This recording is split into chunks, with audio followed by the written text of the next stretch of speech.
Mentos കഴിച്ച ശേഷം coke കുടിച്ചാൽ വയറടക്കം പൊട്ടിപ്പോകുമെന്നാണ് ആളുകൾ പറയുന്നത്. അത് ശരിക്കും പരീക്ഷിക്കാൻ ശ്രമിച്ച ഒരാൾ ഓൺലൈനിലുണ്ടായിരുന്നു. അദ്ദേഹം കുറച്ച് മെൻഡോസ് വിഴുങ്ങുകയും ഉടൻ തന്നെ ഒരു കുപ്പി കോക്ക് മുഴുവനായും കുടിക്കുകയും ചെയ്തു. അവസാനം വയറ് പൊട്ടി ആശുപത്രിയിലായി.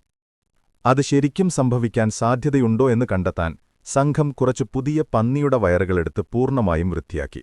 എന്നിട്ട് ഒരു മനുഷ്യന്റെ വയറിലെ സാഹചര്യങ്ങൾ പുനഃസൃഷ്ടിക്കുന്നതിനായി അവരതിൽ ആസിഡ് ലായനി നിറച്ചു. പരീക്ഷണ സമയത്ത് കോക്കും മെൻഡോസും അതിലേക്ക് കടത്തിവിടാനായി അവർ മുകളിൽ ഒരു ദ്വിമുഖ ട്യൂബ് ഘടിപ്പിച്ചു. പ്രതികരണം കൃത്യസമയത്ത് തന്നെ സംഭവിക്കുന്നുണ്ടെന്നുറപ്പാക്കാൻ മെൻഡോസിനെ ഒരു കാന്തം ഉപയോഗിച്ച് പിടിച്ചു നിർത്തുകയും ശേഷം കാന്തം മാറ്റുമ്പോൾ എല്ലാ മിഠായികളും ഒരേ സമയം വയറ്റിലേക്ക് വീഴുകയും ചെയ്യുന്ന രീതിയാണ് ഉപയോഗിച്ചത്. അതിനുശേഷം അവരെല്ലാ വാൽവുകളും അടച്ച് എന്ത് സംഭവിക്കുമെന്ന് കാത്തിരുന്നു. പന്നിയുടെ വയർ ശരിക്കും പൊട്ടുമോ?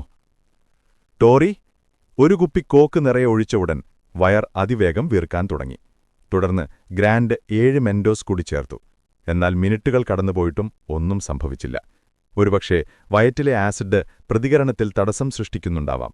അത് പരീക്ഷിക്കുന്നതിനായി അവരൊരു ആസിഡ് ലായനിയിൽ മെൻഡോസ് ഇട്ട ശേഷം അതിലേക്ക് കുറച്ച് കോക്ക് ഒഴിച്ചു. അപ്പോഴാണ് അവർക്ക് കാര്യം മനസ്സിലായത്.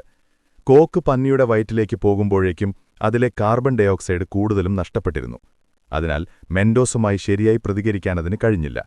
അതിനാൽ അവർ പ്ലാൻ മാറ്റി. ഇത്തവണ അവർ പന്നിയുടെ വയർ ഒരു കോക്ക് കുപ്പിയുമായി നേരിട്ട് ബന്ധിപ്പിക്കുകയും അതിനുശേഷം മെൻഡോസ് അതിലേക്കിടുകയും ചെയ്തു.